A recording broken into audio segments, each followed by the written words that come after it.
Today it's my top 5 Eurovision songs from Hungary. Welcome to Matt Loves Eurovision. If this is your first time here, please do click on the subscribe button, on that notification bell, and of course for anyone, please do like, share and comment, especially on these top 5 videos. Always interesting to hear what you think of my choices. So today we're looking at Hungary.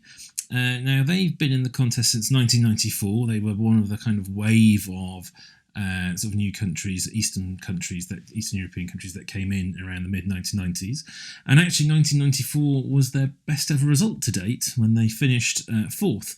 But they've actually been pretty consistent over their years. They've had a pretty good qualification record. They've had about 5 top 10 entries. They've qualified for the grand final more times than they haven't, and they actually had a whole run of qualifications for the grand final between 2011 and 2018.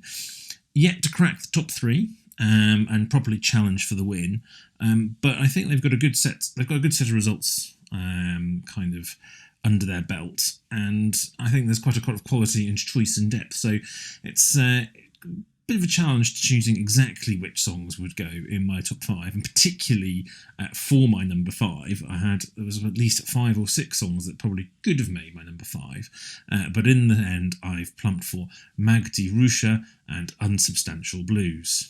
Such a casual man, all left in an empty hand. I'm helpless and I'm lonely without you. Yes, you can. Now this was back in 2007 and it finished in a very respectable 9th place, so one of Hungary's top 10 placings. I struggled because I think there was quite a few, as I say, a few songs that I could have put in this for number 5 slot. A couple of Jossi Papai songs could have been in there, but in the end I went with Magdi. It's a very atypical Eurovision song. Obviously it's a sort of a blues influenced one. I think it's very classy, very laid back as well. She's got a great voice, and actually she was a composer of the song and actually won an award, the Best Composer Award in the Marcel Besançon Awards, which is kind of a set of awards awarded at Eurovision. I think I'm not sure whether it's by the EBU, but it's connected with Eurovision anyway. This was actually one of Terry Wogan's favourites, and probably actually I think deserved to finish even higher than it did. But anyway, I hope you enjoy it, because I don't think necessarily people always remember this one. My number 4 is by Alex with Kedvesem.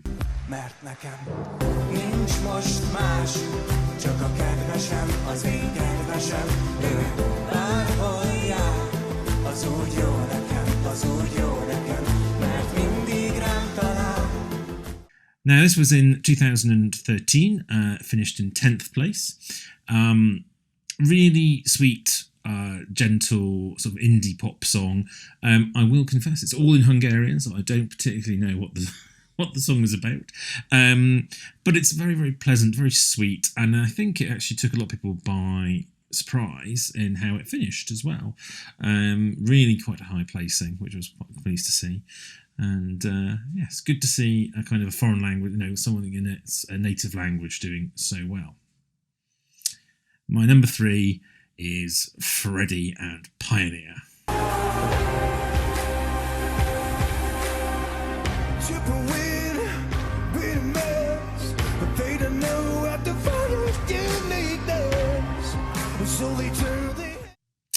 Now, Freddie was Hungary's entry in 2016, and he's a strapping fellow. He's a 6'4" or 1m93, and he certainly gave me quite a few hot flushes back in 2016. Still does when I see pictures or watch the video back. The song he had was really a tailor-made for Eurovision sort of power pop song.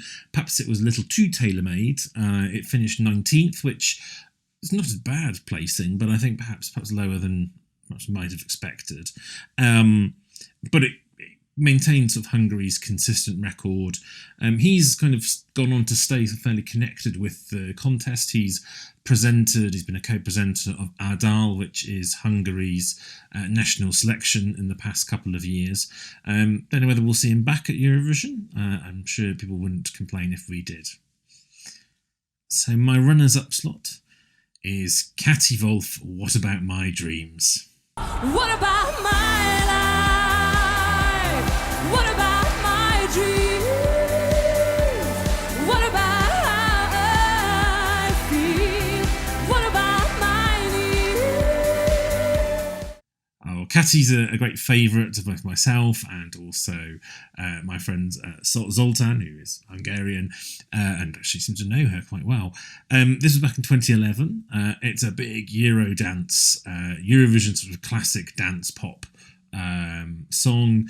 It finished quite low, 22nd in the grand final, so it did make the grand final, possibly because it's not necessarily the most sophisticated of songs, and her live performance in the grand final perhaps wasn't quite as top-notch as you would have liked, but I think it's a lot of fun. It's a great dance floor filler at kind of any kind of Eurovision night, and a worthy runner-up.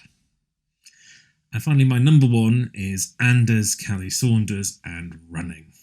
She keeps on running, running, running from this crazy life. She keeps on running, running, running, never sees the light. I can see the angels standing by. This was Hungary's second best ever result. It finished 5th in 2014. And now it's a really high quality song, very high production, very worthy message. It's all around kind of a story of child abuse, which is not what you necessarily get at Eurovision. And it was also brought some drum and bass to Eurovision as well, again. So brought some elements that you wouldn't normally have there.